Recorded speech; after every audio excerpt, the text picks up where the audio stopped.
Hi guys, welcome to Shivan the go. ఈరోజు మనం ఒక మంచి ప్లేస్ని అయితే విజిట్ చేయబోతున్నాం. ఇదే బీచ్పల్లి. హైదరాబాద్కి 160 కిలోమీటర్ల దూరంలో ఉంటుంది అరౌండ్. అండ్ ఇక్కడ బీచ్పల్లి ఆంజనేయ స్వామి చాలా ఫేమస్ అనమాట. ఇంకా కృష్ణానది కూడా ఉంటుంది. కృష్ణానది తుంగభద్ర నది మధ్యలో ప్లేస్ ఉంటుంది, దాన్ని నడిగడ్డ అంటారు. ఆ నడిగడ్డ మొత్తం ఈ జోగులాంబ గద్వాల జిల్లా కిందకి వస్తుంది అనమాట. ఇక చూడండి, ఇప్పుడు మనం కృష్ణానది ఒడ్డున ఉన్నాము. టెంపుల్ కొంచెం దూరంగా, ఫస్ట్ బ్రిడ్జిగా 1958వ సంవత్సరంలో ఫస్ట్ ఒక 2 లైన్ల బ్రిడ్జి నిర్మించారు. అప్పట్లో 36 లక్షలతోని. తర్వాత దాన్ని మాడిఫై చేసి 12 కోట్లతో మళ్ళీ బ్రిడ్జ్ చేసిండ్రు. 4 లైన్ చేసిర్రు. ఇదిగా కృష్ణానది ఒడ్డు అనమాట. ఇక బీచ్పల్లి ఎంత బాగుందో కదా.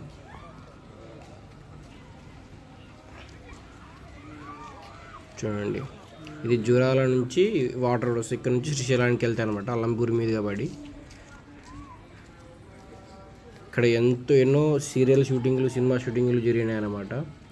ఆ కొండవీటి రాజా చిరంజీవి గారి సినిమా ఇక్కడే జరిగింది షూటింగ్. అక్కడ నిజాం కొండ ఉందన్నమాట. దాని మీద కోటలాగా అప్పుడు సుల్తాన్లు నిర్మించారనే ఒక ఇది కూడా ఉంది.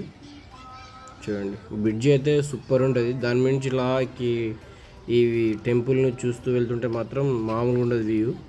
ఇక్కడ నుంచి కూడా బ్రిడ్జి వ్యూ మాత్రం సూపర్ ఉంది. చూడండి, వాటర్, కృష్ణా వాటర్ చాలా పీస్ఫుల్గా, చాలా ప్రశాంతంగా ఉంటుంది అనమాట. ఇక్కడ ప్లేస్ మామూలుగా ఉండదు. ఈ జోగులాంబ గద్వాల జిల్లాలో ఒక ప్రసిద్ధమైన పుణ్యక్షేత్రం అనమాట ఈ బీచ్పల్లి ఆంజనేయ స్వామిది. ఇక్కడ కోదండరామ స్వామి ఆలయము. నేనైతే రెగ్యులర్గా ఇక్కడికి వస్తుంటాను, ఎందుకంటే మా ఊరికి ఇది చాలా దగ్గర అనమాట. ఆ బ్రిడ్జ్ ఇట్లా హైదరాబాద్ నుంచి కర్నూలు, బెంగళూరు వెళ్ళే రహదారి NH-44. ఇక్కడికి హైదరాబాద్ నుంచి ఇక్కడ చేరుకోవాలంటే చాలా ఈజీ అనమాట. MGBS నుంచి కర్నూలు, గద్వాలు ఏ బస్ ఎక్కినా ఇటు సైడు ఈజీగా ఇక్కడ దిగి రావచ్చు. హైవేకి ఆనుకొని ఉంటుంది. మీరు ఒకవేళ ట్రైన్లో రావాలనుకుంటే మాత్రం గద్వాలకు చేరుకోవాలి. గద్వాల నుంచి ఇక్కడికి బస్సులు అవైలబుల్గా ఉంటాయి. వనపర్తి, పెబ్బేరు, హైదరాబాద్ పోయే బస్సులు గద్వాల నుంచి ఎక్కితే చక్కగా ఈ బీచ్పల్లి దగ్గర దిగొచ్చు. హైదరాబాద్ నుంచి బస్సుకు వచ్చే వాళ్ళు మాత్రం డైరెక్ట్ బీచ్పల్లి దగ్గర దిగొచ్చు. రాయలసీమకి నందికొట్కూరు, నంద్యాల, కర్నూలు, అనంతపురం ఆ బస్సులన్నీ హైవే మీదనే వెళ్తాయి అన్నమాట.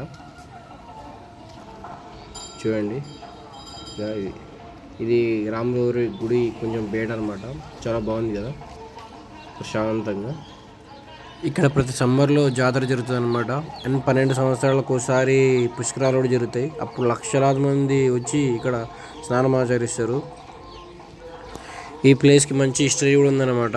క్రీస్తుకు పూర్వం 902వ సంవత్సరంలో చూడబల్లి దేవుడు అనే రాజు విశ్వనాథ దేవుడు అనే వ్యక్తికి ఈ ప్లేస్ని దానంగా ఇచ్చినట్లు చెప్తారనమాట. ఇప్పుడు మనం కోదండరామస్వామి ఆలయంలోకి అయితే వెళ్దాము. ఇక ఇది కమాన్ అనమాట. ఇక్కడ చూడండి లోపల. ఇక్కడ జాతరకు వచ్చే భక్తులు ఇక్కడే వంట వండి దేవునికి సమర్పిస్తారనమాట. నైవేద్యంలాగా పెడతారు. అప్పట్లో నేను చిన్నప్పుడైతే ఎద్దుల బండ్లు కట్టుకుని వచ్చి మరీ ఇక్కడ జాతర వేసిపోయే వాళ్ళు 10 కిలోమీటర్ల దూరం నుంచి వచ్చేవాళ్ళు ఎద్దుల బండ్లు కట్టుకొని. అప్పట్లో ఆ రోజులే వేరు. ఇప్పుడు చూస్తుంటే ఆ రోజులన్నీ గుర్తొస్తున్నాయి అనమాట. దగ్గర అట్లా ఎద్దులు అక్కడ కట్టేసి వాటికి మేత వేసి వంటలు వండి మొత్తం నైవేద్యంలాగా పెట్టి వేరు మొత్తం జాతర మొత్తం తిరుగుతుండే. చూడండి, ఇది రాములవారి గుడి. ఎంత బాగుందో కదా. చాలా పెద్ద ప్లేస్ ఉంటుంది అనమాట గుడి చుట్టూ. ఇక్కడ రూమ్స్ కూడా అవైలబుల్గా ఉంటాయి వచ్చిన భక్తులకు. రూమ్ లోపల మొత్తం వంటగదితో సహా అన్నీ ఉంటాయి అన్నమాట. బాగుంటాయి. బయట కూడా లాడ్జ్లు అవన్నీ అవైలబుల్గా ఉంటాయి అన్నమాట. ఇక్కడ రూమ్స్, ఫంక్షన్ హాల్స్ ఉంటాయి పెళ్ళిళ్ళు చేసుకోవడానికి.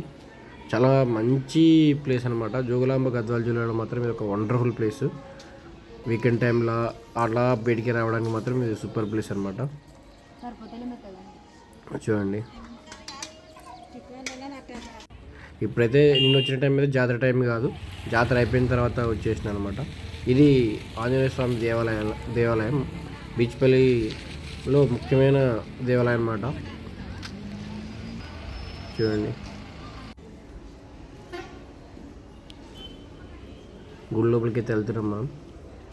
ఇది దేవస్థానం అనమాట. గుడి కూడా చాలా బాగుంటుంది. ఈ జోగులాంబ గద్వాల జిల్లాలో పుణ్యక్షేత్రాలు ఉన్నాయి, కానీ అవి ఎక్కువ అభివృద్ధికి అయితే నోచుకోలేదని నేనైతే అనుకుంటున్నాను.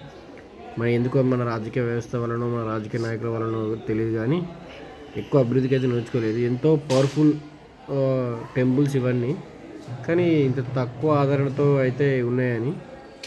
రాబోయే కాలంలో అయితే ఇంకా మంచి అభివృద్ధిని అయితే సాధిస్తే, కొంచెం పొలిటీషియన్స్ దీని మీద ఫోకస్ చేస్తే మాత్రం.